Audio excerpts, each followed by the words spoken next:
How to build a team that is effective even without you. What do? We're trying to outsource every aspect of this agency. So how do you find the right hires that are going to allow you to do that?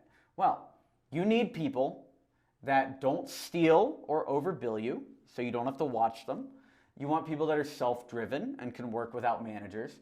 And they need to always deliver finished, usable work without anyone having to check. And they always need to do what they say. Not always what you say. It's not like they need to do what you say, like you're this overarching boss, but if they promise to do something by a certain date, it needs to get done on that date. They need to be true to their word, basically. So, what's the best way to find these people? I find them typically by hiring fast and firing fast. I'll hire 3 people for the same role. One of those 3 will typically be good, and then I'll keep them, and the other 2 will get out of there. You can also find a qualified person, and once you find them, put them in the role pretty quickly, higher role than they're used to, even a managerial role, whatever you want, and then fire if they don't deliver or show promise. That's it. And some people will be like, oh, why are you firing all these people? Well, firing is actually really good for them. One, they get experience in a more senior role that they wouldn't normally have gotten experience in, and 2, by firing them, you're showing them that they need to work harder on themselves. If they don't want to get fired again, they got to work. That's what that is. So I don't actually worry about firing people at all.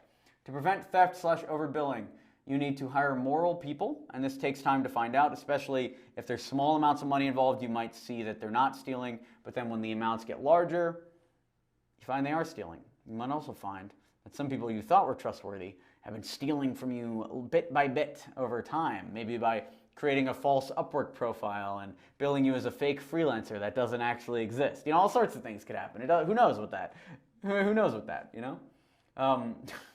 I'm just joking around. I'm sure nobody on my team's doing that. So hire moral people and then track hours using a tool like Upwork. I like Upwork because it has refunds just in case.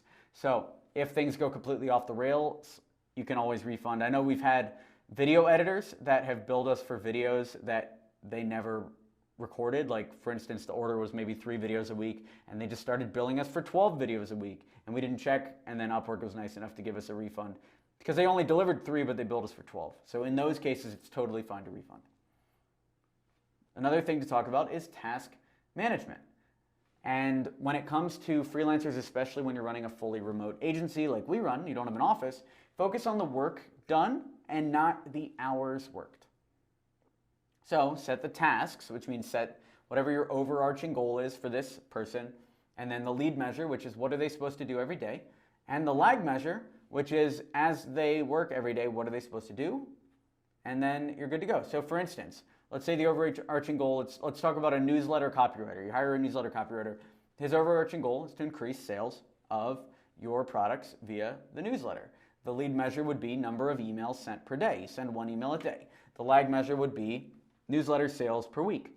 So send 5 emails per day. You can control that. Now the lag measure should be sales go up. And if the lag measure doesn't go up after 5 days, maybe try another couple weeks. If the sales don't go up after about 4 weeks, cut and run. Bye. That's all it is. You know what I'm saying? Like, yeah, it didn't work. Whatever. Here's the ideal agency. Here's what you're trying to build. You got the big boss at the top. Then you have your 3 arms of your agency. You have director of sales, director of marketing, and director of production. Director of sales makes you money. Director of marketing generates the leads, and director of production delivers the work. Under the director of sales, you have lead generators, appointment setters, qualifiers, and closers.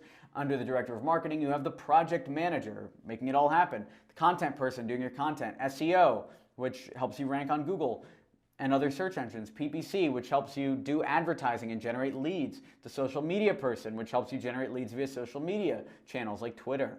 And the PR person who helps you get media bookings, places like Inc. or Forbes or entrepreneur placements. Then on the production side, you have the person in charge of making sure work gets delivered, the account manager who works with the clients to make them happy, the project manager who works with the production team to make sure they do the work, and then any other roles depending on the service you have, like designers or developers or whatever you have depending on the service that you offer.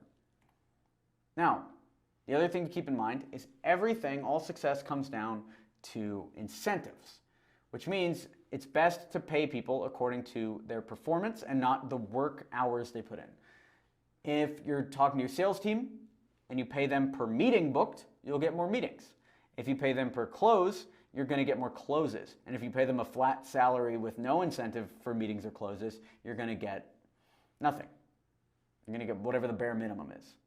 The actions you incentivize get done. Everything in life comes down to incentives.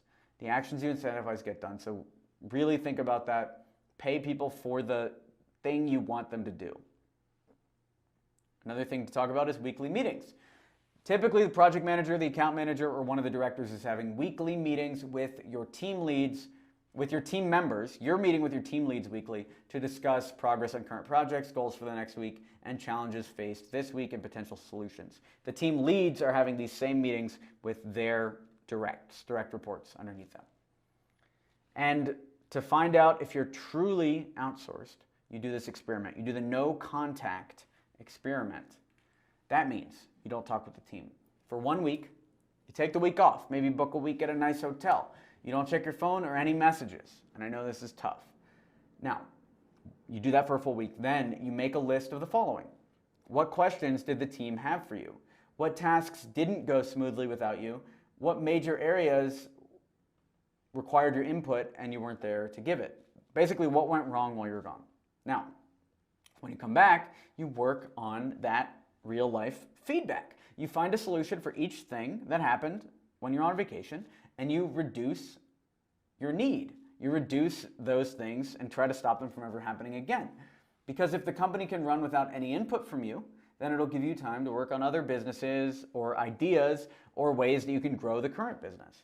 For example, if a team needs permission for buying new marketing tools, you can approve somebody on the team to make those purchases for you. And now they don't have to ask you for approval. For project management, here's some project management tools you can use. I like Trello. There's also Asana, Monday.com, and Basecamp. Trello's free, Trello's fine, especially for development tasks. Now let's talk about how to build relationships for free leads in the next section.